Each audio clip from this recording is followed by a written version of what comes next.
မှာဒီ printer X printer XP80 printer လေးပေါ့နော် Wi-Fi ဆက်နဲ့ချိတ်ဆက်ပြီးတော့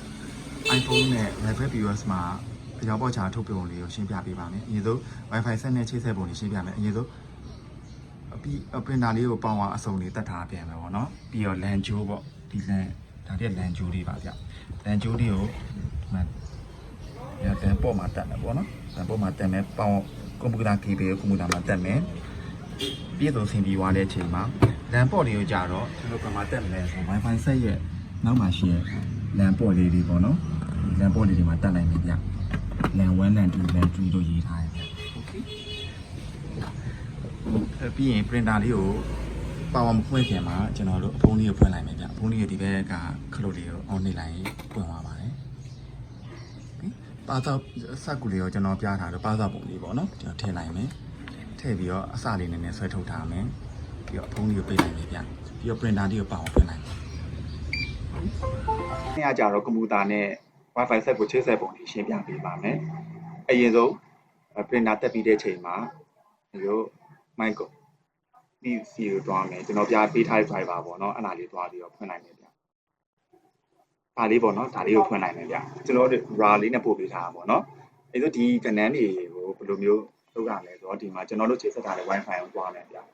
နောက်ကျွန်တော်တို့ချိတ်ထားတဲ့ WeLink ဆို WeLink ပေါ့နော် Wi-Fi လေးဆို property ကိုဝင်မယ် property ကိုဝင်ပြီးတော့ကျွန်တော်ဗျာလေးပြောင်းပြရမယ်ဆိုတော့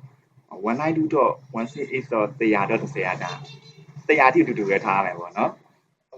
အပို့လို့အမားလို့စီမှာကြာတော့ဒီ100တိတူချင်းမှတူမယ်ဗျ100.10 ဖြစ်နေပြီပေါ့နော်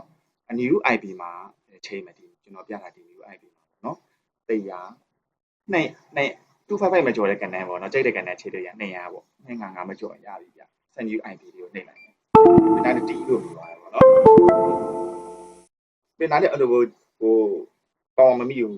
တခု connection မမိဘူးတီးလို့မမိဘူးပေါ့နော်ဟိုမိလားမမိလားစမ်းကြည့်မှာ print လေးတစ်ချက်နေကြည့်လိုက် printer နေပြီးတော့စာရေးတွေထွက်လာတယ်အဲ့ဒါမျိုး printer နဲ့ကွန်ပျူတာနဲ့မိနေရပါတော့အဲ့ဒါရပါပြီဟို printer လေးနဲ့ကွန်ပျူတာနဲ့ချိတ်ဆက်ပြခြင်းမှာကျွန်တော်ချိန်ထားတဲ့ IP အတွက်ပြောင်းသွားလားမပြောင်းသွားသိချင်ပါဝါလေးကိုပိတ်လိုက်မယ်ဒီစီဘတ်တန်နဲ့ကြာကြာနှိပ်ထားမယ်ပြီးတော့ပါဝါလေးကိုကြာကြာနှိပ်ထားပြီးတော့လေလွတ်သေးဘူးပေါ့နော်ပြီးတော့ပါဝါလေးကိုဖွင့်လိုက်မယ်ကြာ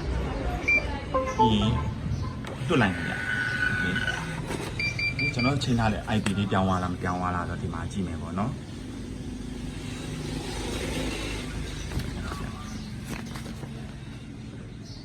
ဒီမှာပြ ID address ဆိုတဲ့နေရာလေး MAC address အောက်ကလေး 192.168.100.200 လေးဖြစ်သွားပြီဗျအဲ့လိုပြောင်းပြီးသွားပြီပေါ့နော်ပြောင်းပြီးသွားတဲ့အချိန်ကျရင်ကျွန်တော်တို့ driver ဆို iPhone မှာကျ driver PO ဆိုတော့တွားမယ်ပေါ့နော် menu ထဲက setting ထဲမှာ printer ကျွန်တော်ချိန်ထားတော့ဒီအစအနေပြန်ချိန်ပြပေးမယ်ဗျ